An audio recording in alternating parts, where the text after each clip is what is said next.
to conduct defensive operations, to take out Iranian missiles before they're fired at our people and our allies. We will maintain this shield over British people in the region and our allies. Region and our allies. Region and our allies. Region and our allies. We are working to strengthen it every day. And we're working as fast as possible to get our people out. As of today, over 140,000 individuals in the region have registered their presence, enabling us to get them the information and the support that they need. We have rapid deployment teams on the ground in Oman and Saudi Arabia. And our consular teams are helping hundreds of the most vulnerable individuals. Despite airspace closures, we're working around the clock with airlines, travel companies, and governments to open safe routes home. More than 4,000 people have now arrived back in the United Kingdom on commercial flights from the UAE, including vulnerable Brits identified by our teams. A further 7 flights are due to leave the UAE for the UK today. And I can report that our first charter flight from Oman took off a few minutes ago. We will lay on additional charter flights in the coming days. British Airways is putting on daily flights from Oman, and we will keep working with all of our partners to increase the speed and capacity of this airlift. I want to be very clear. This is a huge undertaking. It's one of the biggest operations of its kind, many times bigger than the evacuation from Afghanistan. It's not going to happen overnight, but we will not stop until our people are safe. I also want to say a word about the economic impact. Iran is targeting oil and gas facilities in the Gulf and tankers in the Straits of Hormuz, trying to inflict economic pain around the world. So we will continue to work with the industries affected and our allies to respond to any impact. And this is where the long-term changes that we're delivering for the British people are paying off. We have the right plan for defence, delivering the biggest increase in defence spending since the Cold War to strengthen our armed forces and keep people safe. We have the right plan for our economy.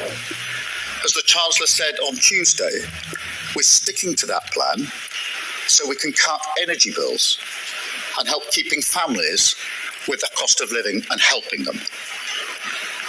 We also have the right plan for our energy supplies, building up clean British energy like never before, decreasing our dependence on volatile international markets, and creating the energy security and independence that we need. Faced with this new geopolitical crisis, the sad fact is that some will try to use it to divide us. That's why the government is reaching out to communities across the United Kingdom, Jewish and Muslim alike, making sure that communities and places of worship have appropriate protective security in place. But look, as a nation, we should come together in this moment. Those citizens that are stuck in the region, scared and in need of help, come from all backgrounds. The armed forces who protect them come from all backgrounds too.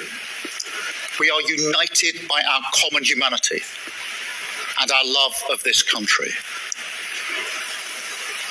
This conflict could continue for some time.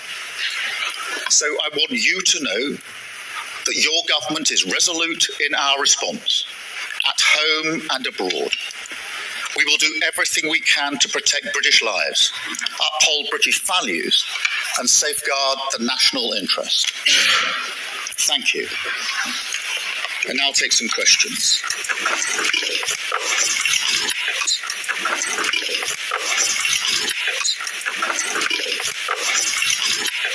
And I've got Chris, BBC first, please.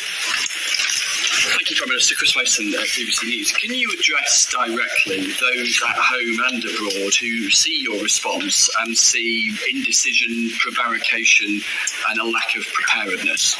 Thank you. Yes, let me address that, because as I said a moment ago, we started pre-deploying to the region in January and February, particularly to Cyprus and Qatar, and that was fighter jets, air defence missiles, advanced radar and anti-drone systems. Now, we did that during the course of 8 or so weeks. We did that in conjunction with the US and with our allies, and we continue to bolster the capability that we have there to keep our people safe. So there's been a lot of pre-planning gone into this, a lot of pre-deployment that's gone into this, and I'm satisfied that we can keep our people safe, and we're working very hard to make sure that wherever people have registered their presence, we can help them with the information that they need and the support they need, and get them back to the United Kingdom as quickly and as safely as possible. Thank you, Chris. Robert Peston, ITV. Yeah, Robert Peston, ITV. Prime Minister, I was very struck by your choice of words. You said that you stand by what you called your initial decision not to join the offensive operations of Israel and America against Iran. Does that mean that decision is subject to review? You're concentrating at the moment subject to review. You're concentrating at the moment on defensive military activity, but could it turn into offensive activity?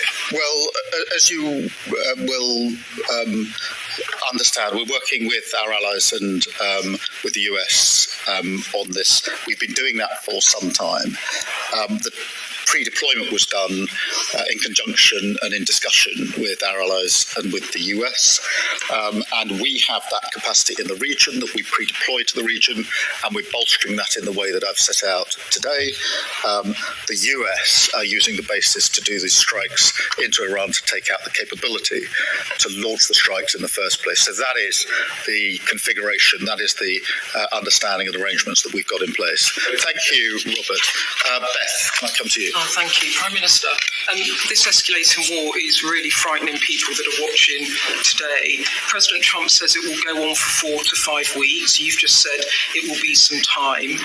Do you have any sense of how long it could go on for? Do you agree with President Trump? What's your message to the British people worried about how it's going to affect their lives? Can you give them any reassurance that you'll help them on energy prices?